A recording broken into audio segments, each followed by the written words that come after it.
আবাস যোজনার তালিকা থেকে নাম বাদ গেছে অভাবী গৃহবধূর। ব্লক দপ্তরে গিয়ে সুরাহা না মেলাতে দপ্তরের মধ্যে বিষ পান করে আত্মহত্যার চেষ্টা।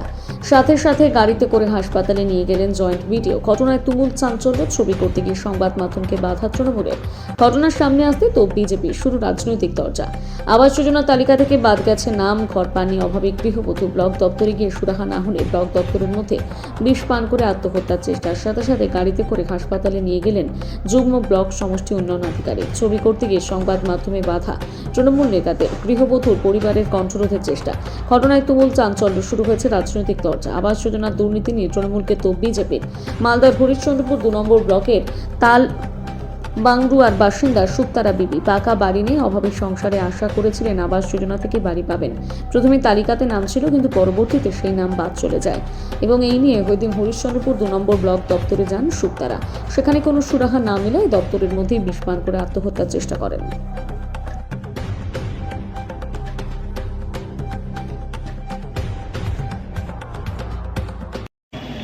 হরিশ্চন্দ্রপুর 2 নম্বর ব্লকে বিডিও সাহেবের সামনে আমার এক গরিব নিরীহ লোক, ওনার বাড়ি কাটা হয়েছে। সেই কাটা উচিত না। আজকে এই দুর্নীতির জন্য যার তার নাম যখন তখন কেটে দিচ্ছে। প্রচুর দুর্নীতি। এই দুর্নীতির কারণে মানুষ কি করবে? বিষ পান ছাড়া আর কোনো উপায় নাই। এই সরকার পুরো দুর্নীতিবাজ সরকার। এই সরকারের বিরুদ্ধে লজ্জা লজ্জা লজ্জা। তাই শুনলাম আমরা যে বিডিও অফিসে মানে ঢুকে এই মহিলাটা বিষ খেয়েছে। সেই বিষ খেয়ে খবর শুনে আমরা এই ব্লকে এখন আমরা সবাই মাত্র পৌঁছেছি। বলছি কেন খেতে? এই দুর্নীতি সরকার, প্রচুর দুর্নীতিবাজ সরকার, সম্পূর্ণ দুর্নীতি। দুর্নীতি ছাড়া কোনো জিনিস, টাকা ছাড়া কোনো গল্প নেই। কোনো ছোট মানুষের একটা সার্টিফিকেট নিতেও দুর্নীতি, টাকা কিছু না কিছু দিতে হচ্ছে। এই আবাস যোজনার নামে সবার নাম তালিকায় আসা সত্ত্বেও এখন বিডিও সাহেবরা এখানে নাম কেটে দিচ্ছেন। মানে তালিকায় নাম চলে এসে মোবাইলে মেসেজ চলে যাওয়া সত্ত্বেও যে হয়তো টাকা দিতে পারছে না গরিব মানুষ, সেই গরিব মানুষ টাকা না দেওয়ার কারণে ওনাদের বাড়ির লিস্টে নাম কেটে দিচ্ছে। কাটমানি প্রশাসনের সরকারের মানে কাটমানি যারা সরকারের দায়িত্বে আছে ওনাদের পকেটে যাচ্ছে।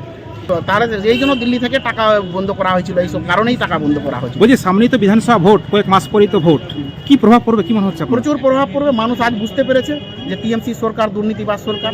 এই সরকারের বিরুদ্ধে মানুষ রুখে পড়বে, দাঁড়াবে মাঠে। এই সরকারের সরিয়ে দেওয়ার লক্ষ্যে প্রচুর মানুষ উঠে পড়েছে। এখন কি দাবি করবেন এটাকে নিয়ে আপনারা? এখন দাবি কি করবো? এখন মানে এই দুর্নীতিবাজ সরকারকে সরিয়ে দিতে হবে। পরিবারটা কি খুব গরিব ছিল কি শুনুন? তাই শুনছি পরিবারটা খুব দরিদ্র পরিবার, গরিব পরিবার। আর ওনার নাম থাকা সত্ত্বেও নাম কেটে যাওয়াতে উনি বিডিও সাহেবের পাশে এসে সামনে এসে বিষ খাওয়ার চেষ্টা করেছেন। কি নাম আপনার? আমার দেবাশিস পাসওয়ান।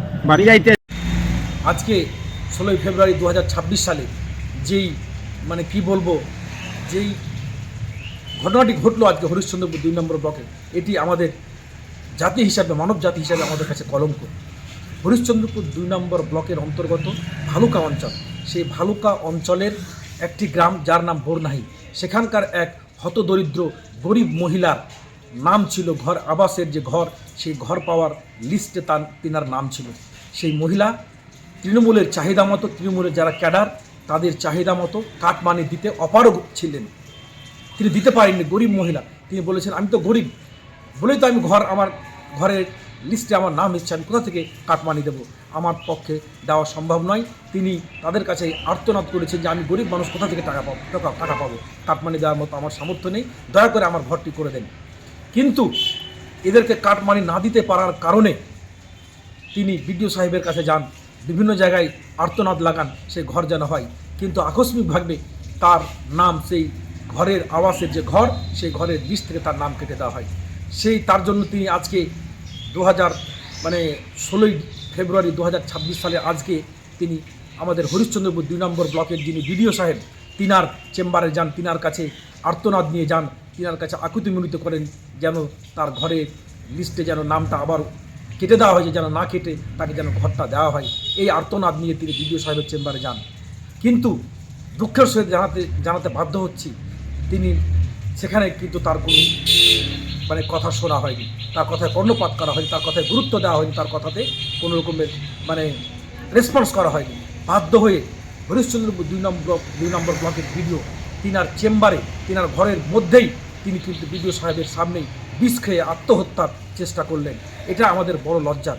তৃণমূল যারা কিনা বলছে যে আমরা জন্ম থেকে মৃত্যু সব কিছু করে দিয়েছি, আর আজকে আমাদের এখানকার বোরনাহির এক ভদ্রমহিলা তাকে বিডিও সাহেবের চেম্বারে গিয়ে বিডিও সাহেবের চেম্বারে একদম বিডিও সাহেবের অপোজিটে দাঁড়িয়ে তাকে বিষ খেয়ে আত্মহত্যা করতে মানে বাধ্য করা হচ্ছে, এটা আমাদের কাছে লজ্জা।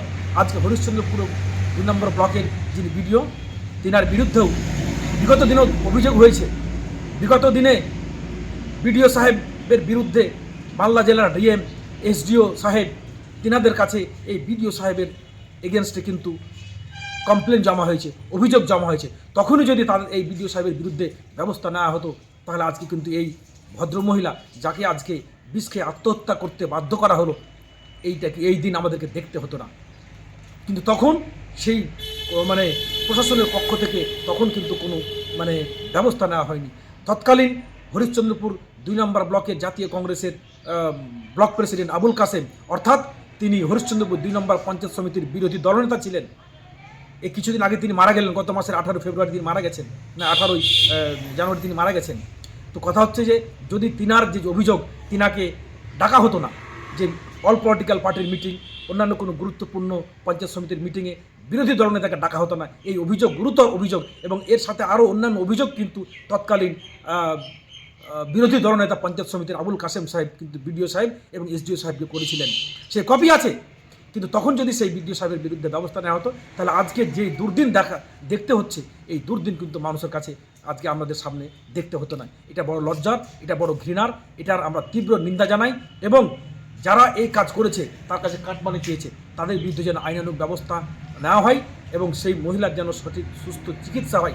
তিনার সুস্বাস্থ্য কামনা করে তার যেন তাড়াতাড়ি যেন সুস্থ হয়ে তিনি স্বাভাবিক জীবন যেমন ফিরে আসেন, আমরা এই কামনা করছি এবং এই ঘটনার আমরা তীব্র নিন্দা এবং ধিক্কার জানাচ্ছি। ধন্যবাদ।